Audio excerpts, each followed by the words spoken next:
This is about public participation. And I need to show you what the city considers the public to be.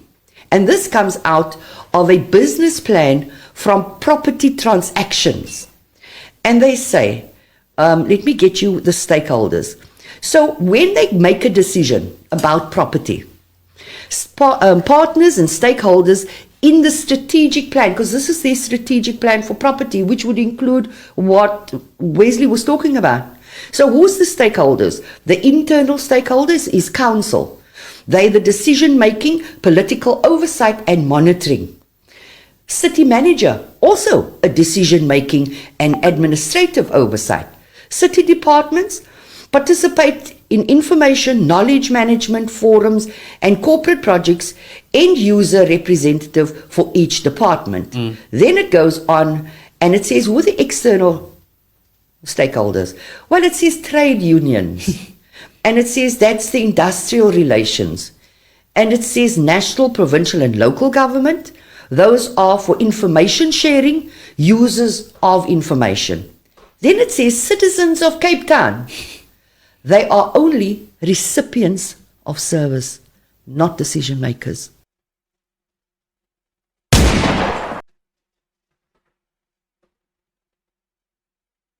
Welcome to another episode of Wake Us Up in the Hood.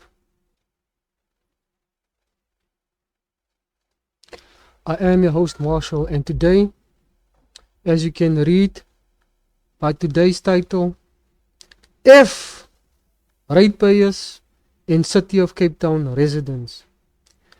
That is the message that we are being given, whether it be directly or indirectly. That is the message we are given by Democratic Alliance that currently are the government that runs the City of Cape Town, that is the government that is running the Western Cape.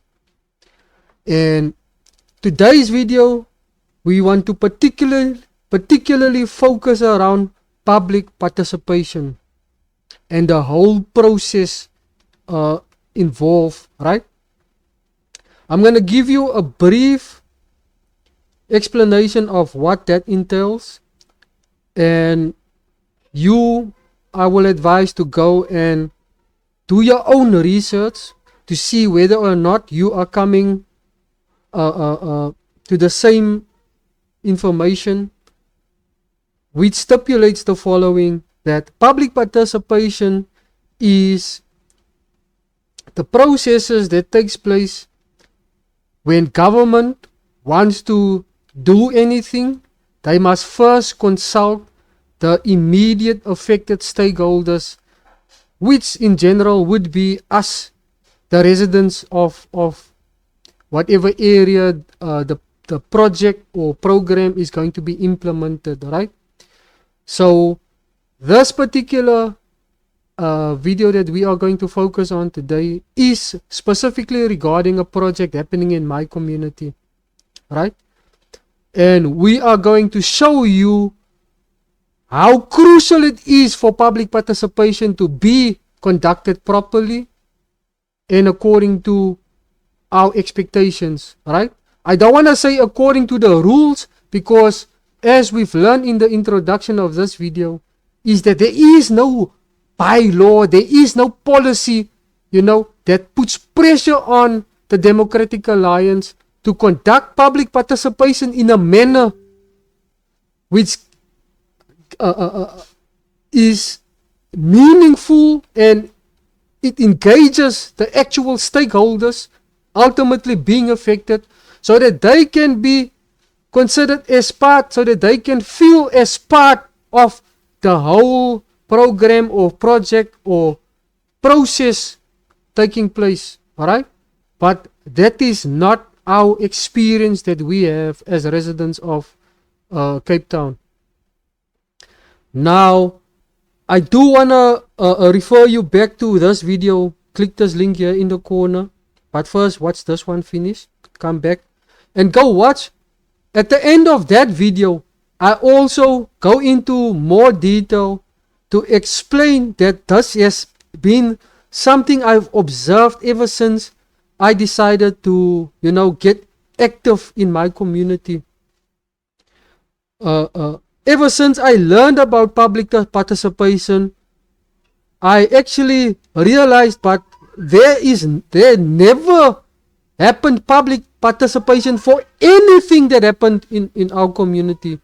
Number one, lack of development. There was almost never development. So public participation it would not be expected to happen. And even for the little development that does happen, it just happens out of the blue. We are not informed ahead of the time. This and that is being planned. This and that is going to take place, so that we can be prepared as residents, as stakeholders, because whatever development or project is taking place, we are affected and implicated directly or indirectly, right? And I'm specifically highlighting ratepayers, because ratepayers should, I don't want to say have more rights, but they are more affected in terms of development that takes place, because ratepayers are property owners. So if development is supposed to take place in a given area, all the property owners in that particular area gets affected, right?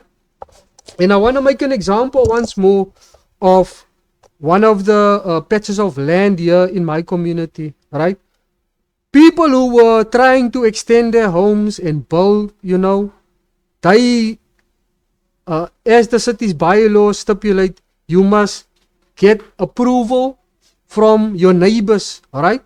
And the people who stay around this piece of plot struggle to get a hold of the owner of this land, right? And I think the policy allows for a certain period of time to go by. If that person doesn't respond, then you can go ahead with your building plans, right? So this guy, in 2020, for the first time ever, since 2012, people were trying to get a hold of the owner of that land. 2020, we saw him for the first time, right? And then he came here with a group of people and a big piece of paper with building plans, and they were having a meeting there, pointing in directions and pointing on this plan what they are going to do. So I approached this group of people and I introduced myself, right? And these people, they had an arrogant attitude. They told me I must go stand one side. They are currently in a meeting. They're going to attend to me when this meeting is done. So I told the guy, whoa, sir, please.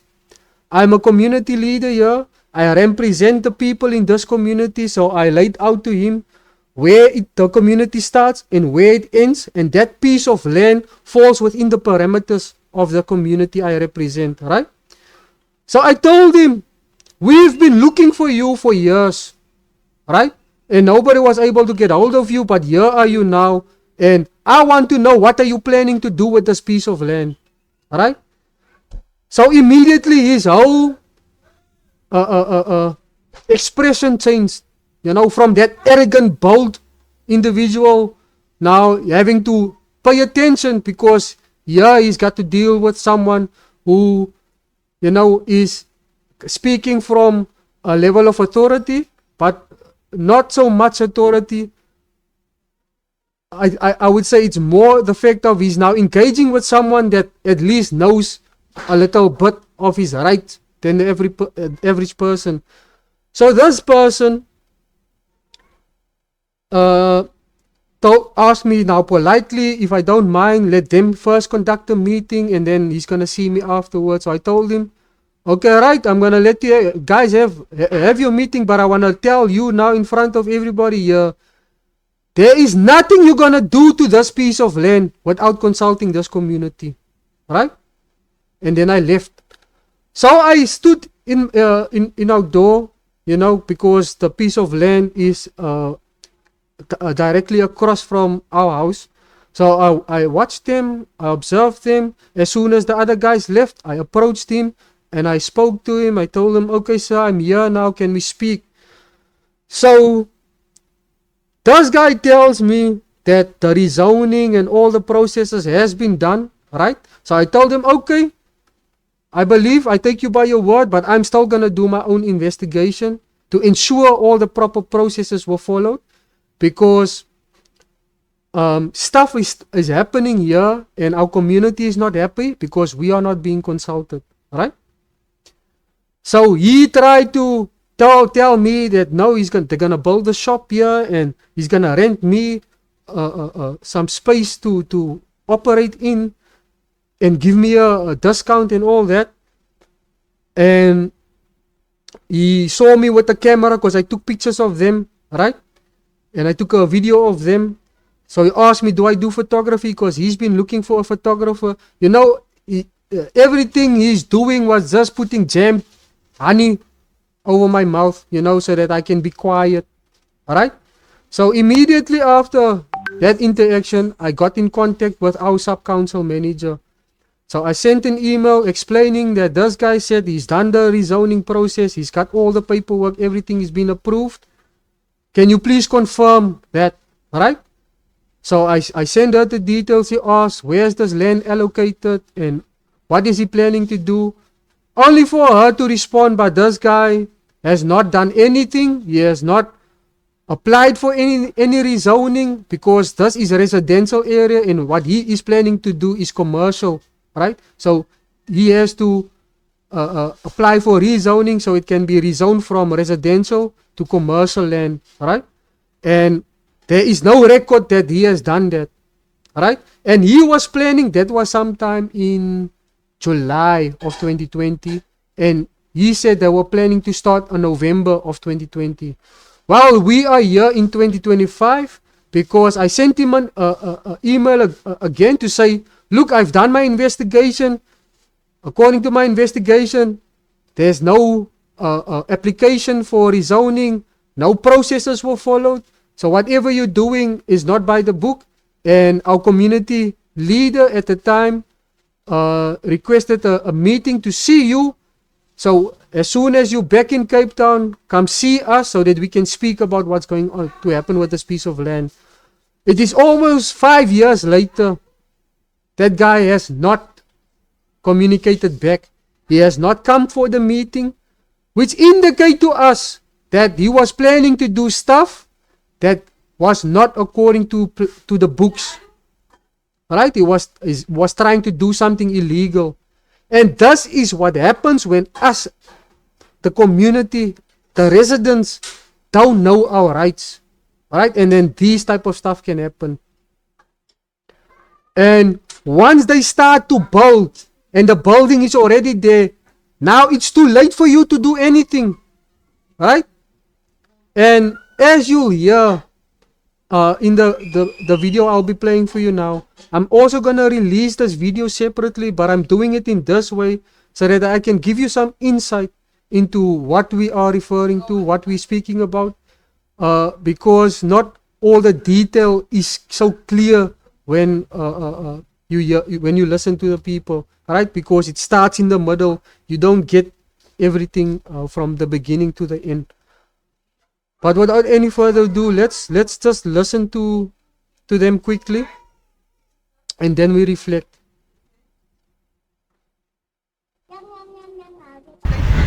Ja, okay, ons is Fountain Valleys community en omliggende community is vandag hier so. Ons is baie omgekrap in City, baie.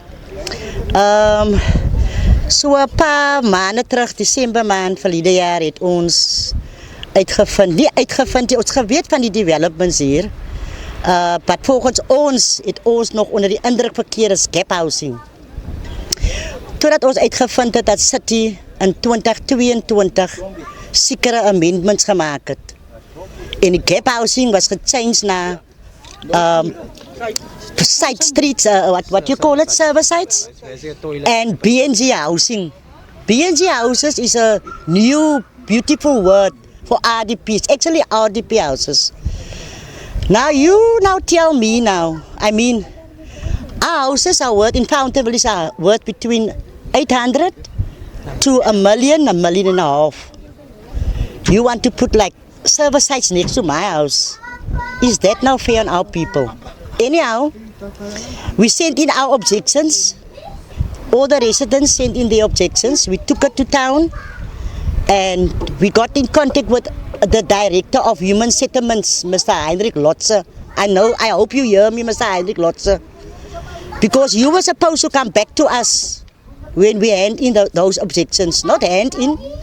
You weren't at the office, so we had to send all those objections in via email on your request. We sent it in the following day, and then you haven't come back to us.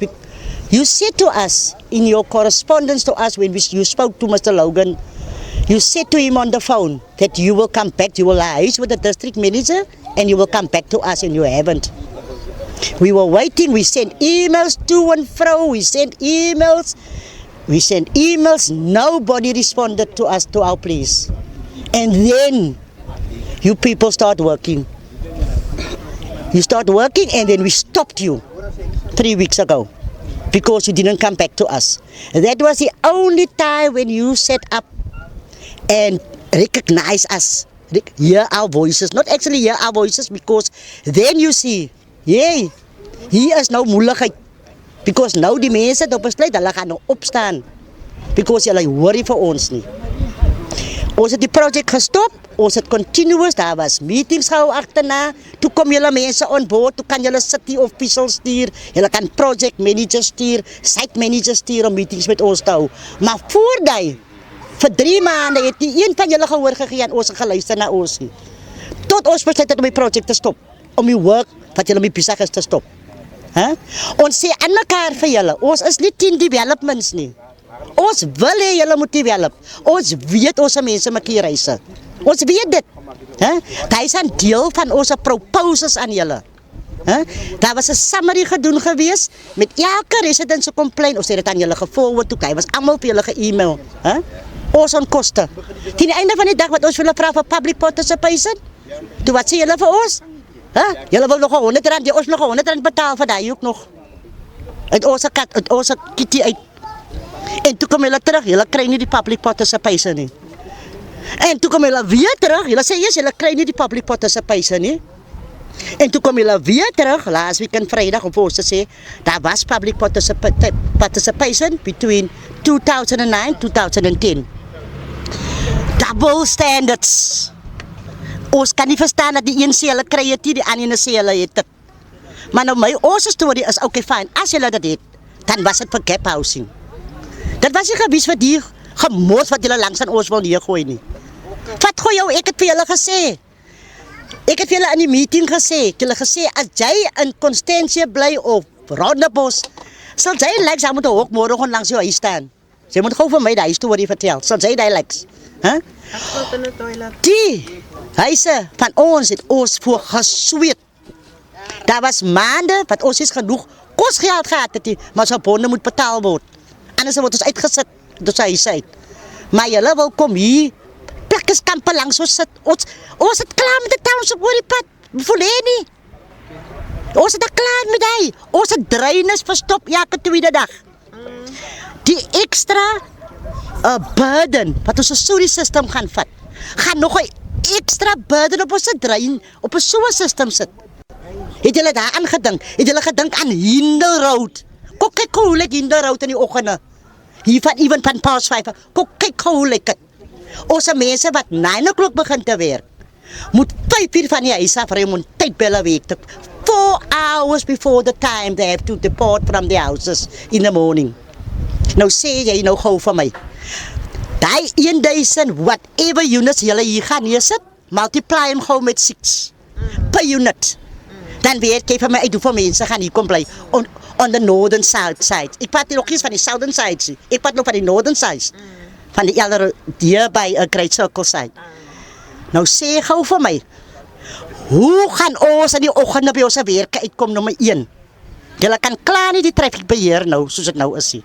Is klaar probleem. Hier is nooit regtig traffic officers. Vanoggend hoor ek, was die eerste keer wat hier traffic officer was na 'n lang tyd, om die traffic te beheer, dat die mense ten minste die traffic kan vloei na hulle werke toe. Wat moet 5 uur opstaan om by hulle werke uit te kom. Met die extra additional mense wat die gaan kom, thousands of people. Where are they going to school, the kids? Onze kinders het die proper school nie. Onze kinders moet uittravel uit die plekke uit. Gaan kyk hoe like Silver Sands Primary bijvoorbeeld. Daar is nie eens meer plek vir ons kinders om te speel nie. Want hulle moet mix-ups units daar opsit, what you call it, that new tech kind of units. They have to put up there to accommodate the extra burden from Fulani side and the surrounding houses. Because there's no space for our kids. Our kids have to travel outside of our area with transport that needs to be paid to other schools. Now you're telling me what's going to happen with those kids? Where are they going to school? What school? There's no schools on the map that I saw that you present to us. There's no schools. On the original plan, there was a school. No, on that original plan. Crisis was 2009, 2010. There was schools, there was crisis to be built. But you amended. You amended. If it was still the same, amendment means you changed it without consulting us. So if you stick to that plan, if you had stuck by that plan, the original plan, dan sal ons nie nou hier gestaan het vandag nie. Ons sou nie nou hier so gestaan het nie. Dink julle dis lekker vir ons om in die son te kon staan? Regtig nou, ek het 'n klomp dinge om te doen. Ek kry pensioen ook vandag, ek lokkies my pensioen gaan trek. Wat in elk geval, wat gaan gebeur as daai klomp mense hier na toe kom? Sê gou vir my, is ons nog klaar? Kan u saam met my deel wat het u uitgevind oor public participation, die policies wat die city het? Wat public participation behels? Wat public participation behels? City het sekere processes wat volgens hulle moet gevolg raak vir enige big development or whatsoever. Nou my question aan julle is, hoekom het julle nie die processes gevolg nie? Dieselfde processes wat julle in plek gesit het, volg julle dan nou nie. En as julle nou so seer nie ons participation nodig het, public participation nodig het nie. When we stopped you, why did you allow us to stop you in the first place? That is my question to you. Why did you allow all these things to transpire if you knew you had your ducks in a row? You know what you're doing is wrong.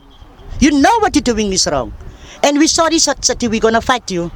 We're going to fight you till the end, even if I have to go lay in front of these bulldozers and lay my life down for this. Because my future and my kids' futures and my kids' future depends on that. What you're doing is not right.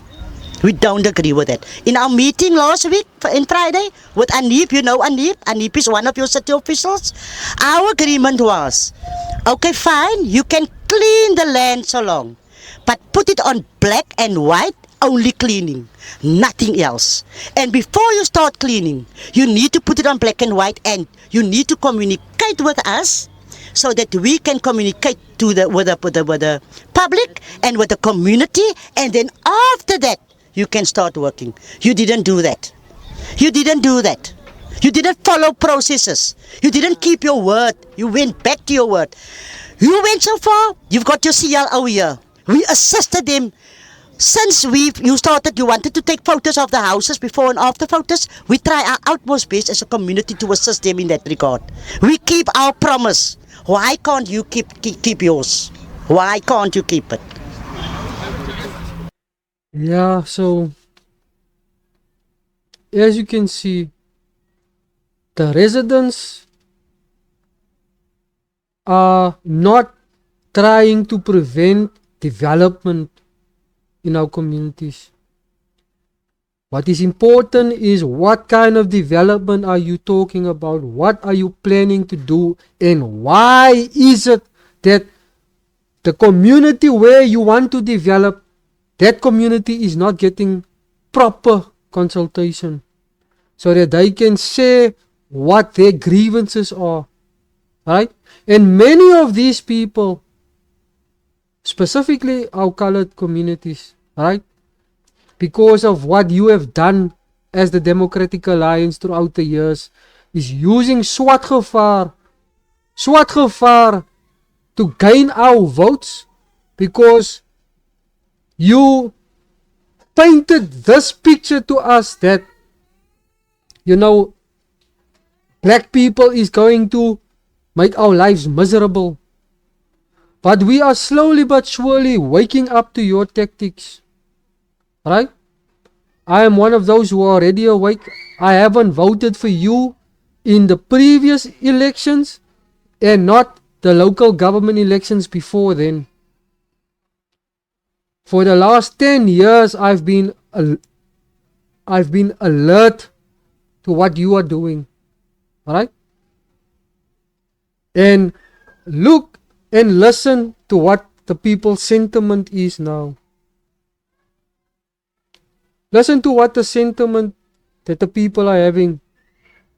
Die ding net soos hy is. Ek het al die jare vir die DA gestem. Al die jare. Maar julle het vir my gravely gedisappoint. Ek gaan julle sê hoekom julle my gedisappointed. Gordon en Lewis, Ellen Windy, as julle my nou hoor, ek gaan sommer vir julle stryd sê.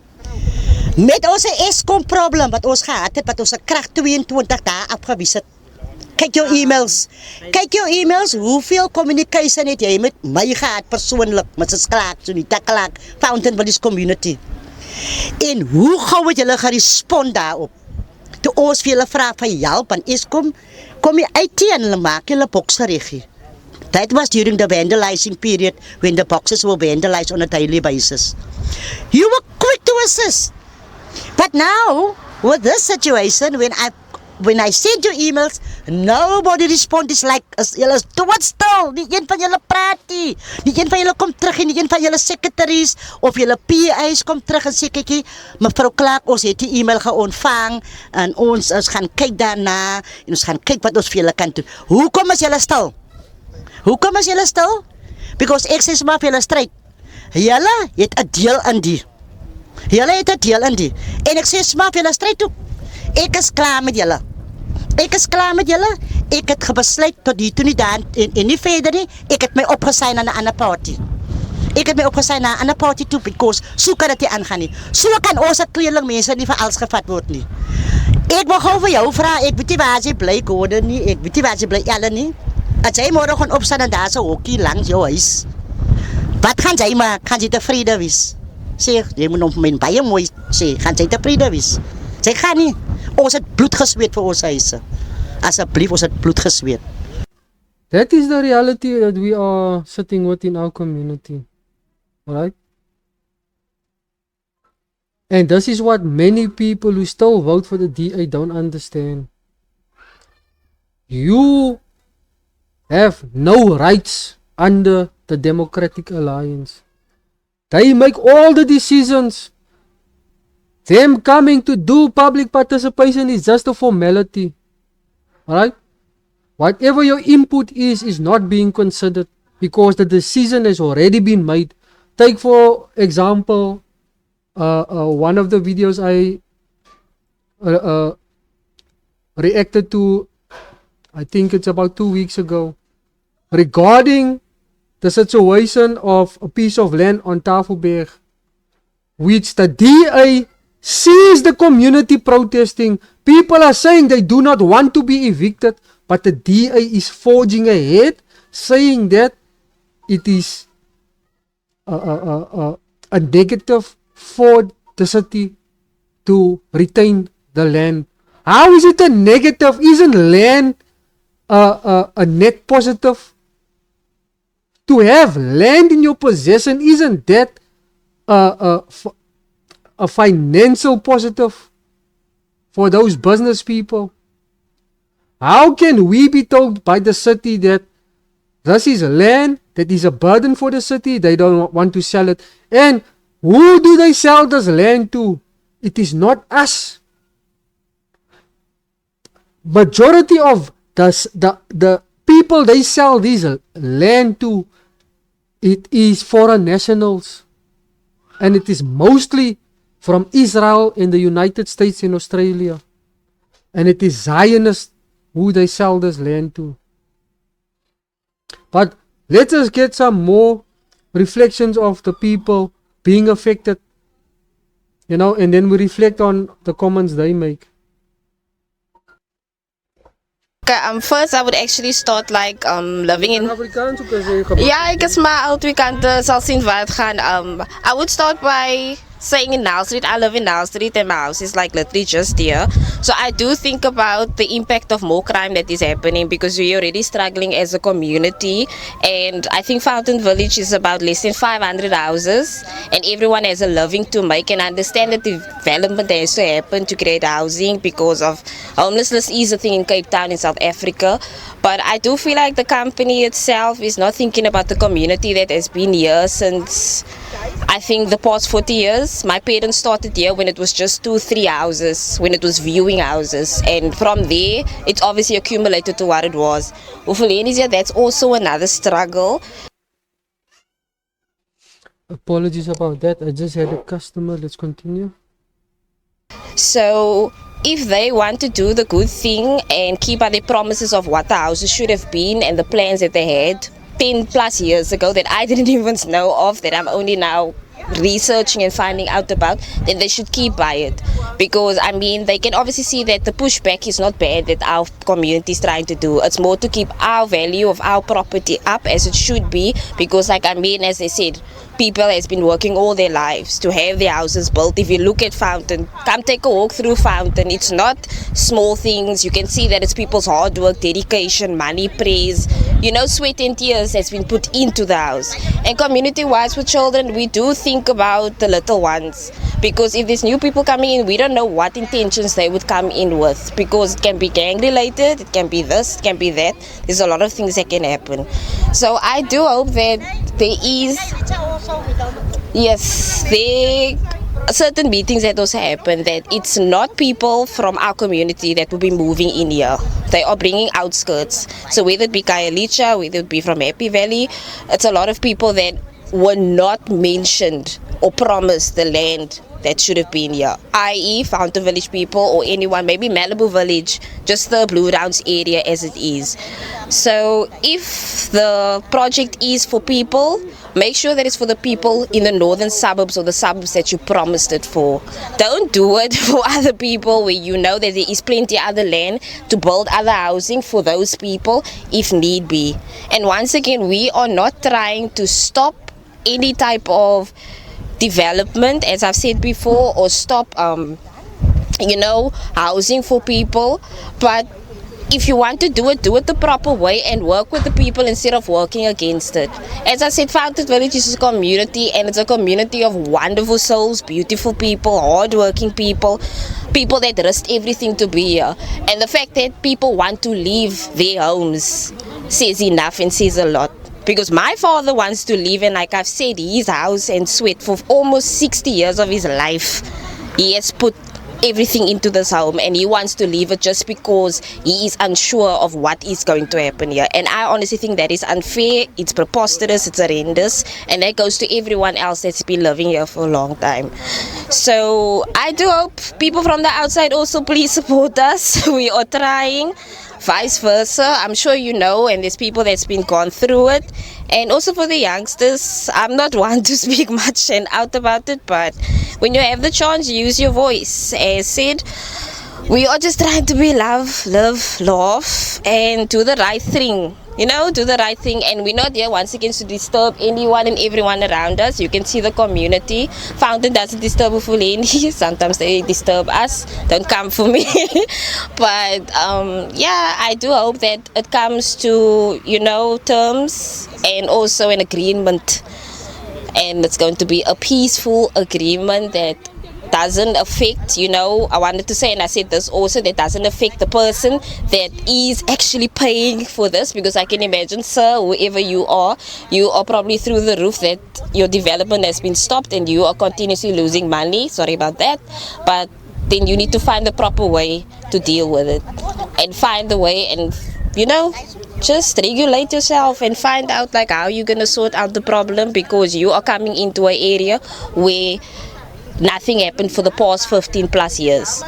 You weren't there, you came back, and now you're just doing things on your own accord. So yeah. Are you recording us? No, I'm recording him because when you're dealing with Sokoche, I know him. You must have something in record. When you're dealing with Sokoche, you must have something in record. fine. She can record. Okay. I'm saying here, the process of this project was not fair. Reason why I'm saying that, Okay. the project steering committee of this project is not aware of what is going on. Okay. We've been there asking for a meeting with the Guys, don't councillors. mind if I Yeah, no, Yes, don't worry, yes. my friend. We are in a free We country. want you to record. I'm talking the truth here, my friend. I'm not lying here. Yeah, thank you. Yes. So what I'm saying, the process of this project, I'm not sure if this is not gonna disturb you. This one. No, it's fine. Okay, it's fine. The problem we have here, the process was not fair. We were called to nominate the project steering committee. The project steering committee was nominated. And the project steering committee is supposed to be involved in every step that we going forward about the project. But now, the CLO was appointed without the involvement of the project steering committee. That alone tells us there's something. Now, from appointing the CLO came with a councillor. So that's the issue that we have. And the reason why I'm saying that, the project steering committee has been asking how she was appointed, because she never went for interview. So that was a problem. So now we've been asking for a meeting. Up until now, there's no meeting, because everyone wants to know what is going on. So we want all of us to be in the same understanding of what is going on in this project. Because we can't, when it comes to the project, councillors are not supposed to be involved. Their role is to oversee the process. Now the involvement of the councillor is gonna make a problem, because now there is a CLO that was not nominated by the community, and she is not giving the feedback to the community. And we have an issue of the labor. We have an issue as a local business structures also. We don't know, we are in the dark phase, we don't know what is going on. But she is not giving us the information. So that's a problem that we have. She is always fighting us when we ask the information. So that's an issue that we have. All of us, we want to know what is going on here, what is happening here. But we want to meet with you guys, Leadership of Fountain, so we can make a way out, because all of us, we are confused. Not just Fountain. After this, there's Feder, Indo Park, Yes, that's what I'm saying. This fountain is in Ward 108. Yes. All of us in Ward 108, we're supposed to know what is going on here. But now there was no public participation. There was no public participation. If there was a public participation, by now we were supposed to know what is going on here. If you guys are not happy of something, that's where you were supposed to raise it. But now there was no public participation, there's no transparency, nothing. So that's the issue we have. So my concern is this: I want all of us to sit in a table and discuss the way forward. So never allow these people to divide you. Whether you are a colored or you are ever, if you reside in 108, all of us, we must be in the same understanding. I thank you. Yeah, so I wanna stop this particular video there. Like I said, I am going to upload this video separately, but I feel like I also want to react to the videos as well, because they are touching on so many stuff, you know, and I feel like I don't want to say people are in general stupid or, you know, lack intellectual capacity, but some of us might not be exposed to certain terms and terminology, so we will not necessarily immediately understand what a particular subject entails when it is being discussed, right? So I do wanna do it like this, where I pause and interject and give my commentary, because like I said previously, I have my own opinions, I have my own views, which I also want to share. But I want to ask that any one of you that has a better understanding what the public participation process entails, what is required of us as residents, what is required of the city, you know, as the person or the entity responsible for development in our communities. in your understanding, what processes is supposed to follow in a situation like this, you know? And again, how would you feel if, as you can hear, this thing came on since 2009 already, right? It's almost 20 years in the making because processes were not followed properly. They have been trying to do this project in a way whereby we know how the DA operates now. They give their friends, their developer friends, the contracts, you know, and then us in the community, we must subcontract. Those of us who have construction companies, we must subcontract under them. We can't get the contract outright because we've seen what happened in Mitchell's Plain.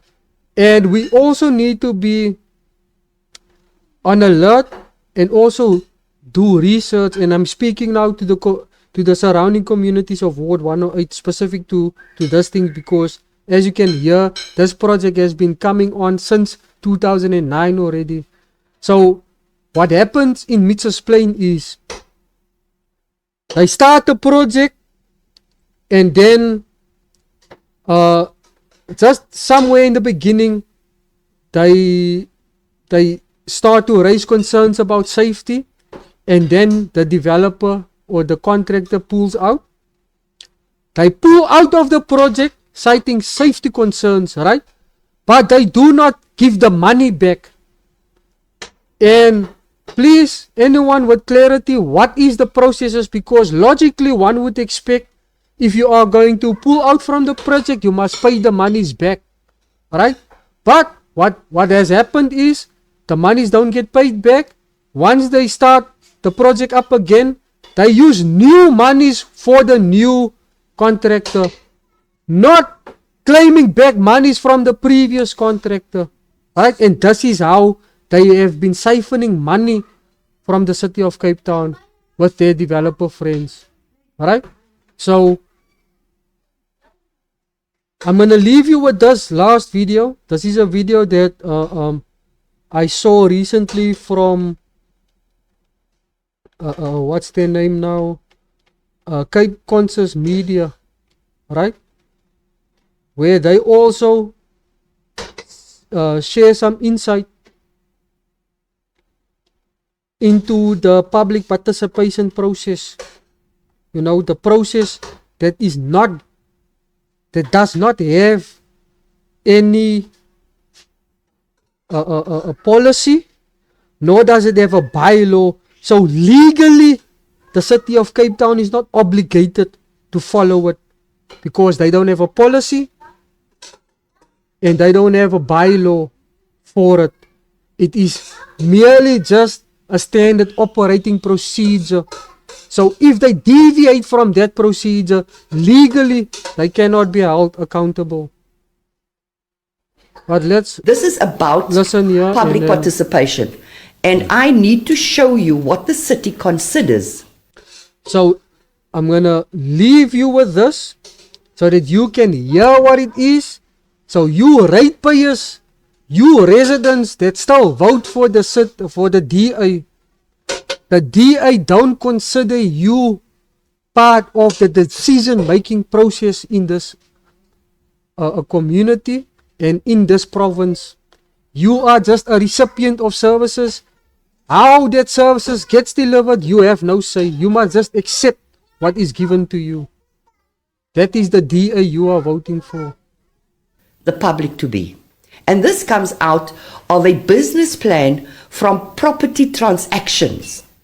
And they say, let me get you the stakeholders.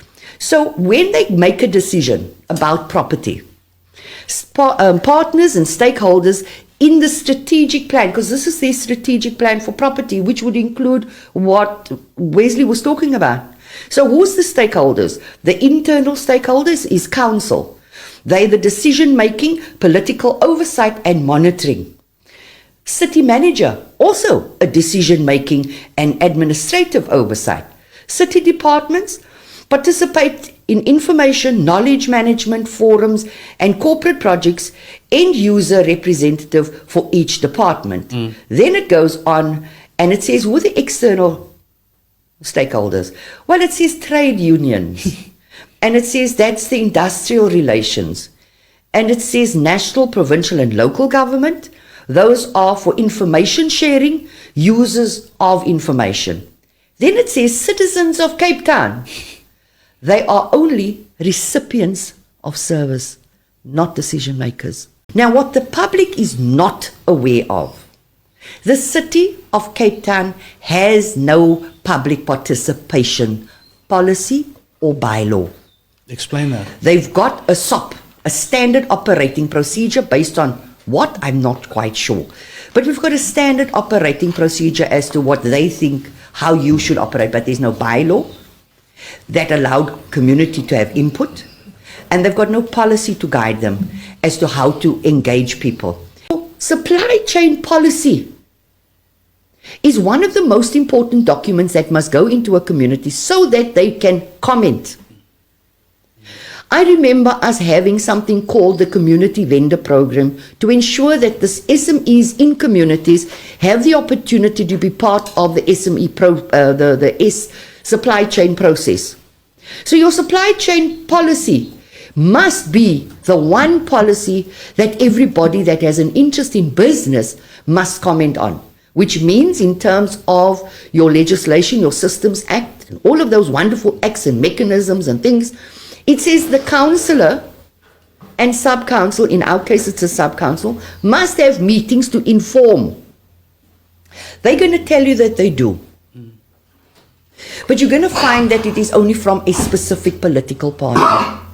It is not known in general and widely spread. They're going to try and convince you. And sub-council, in our case it's a sub-council, must have meetings to inform. They're going to tell you that they do. But you're going to find that it is only from a specific political party. It is not known in general. And it's not known and widely spread. They're going to try and convince you. And a lot of people say, but it's advertised in the August and and they put it online and...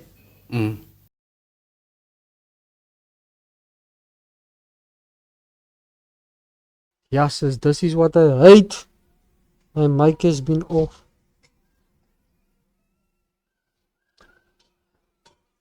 Let me leave it at where it is and continue.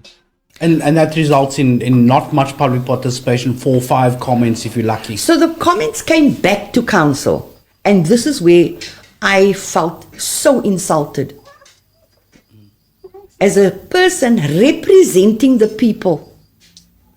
Understand, it was an insult. That the council approved the amendments, but only 7 comments were received. Out of 5 million residents, 7 comments made a decision on a supply chain policy. And so, for me, the public participation is a very, very important tool. Because your people must govern what is happening. Currently, you have an IDP process where the city will come out, they tell you what they're busy doing, you comment, but your comments is not really taken into consideration because the decision's already made. So the question is, what are we hiding? Why can't we put it out to public participation? Why was my motion being hidden the same way that the velodrome is being hidden? You see, when we start opening up these stories, then the well run doesn't look so well run.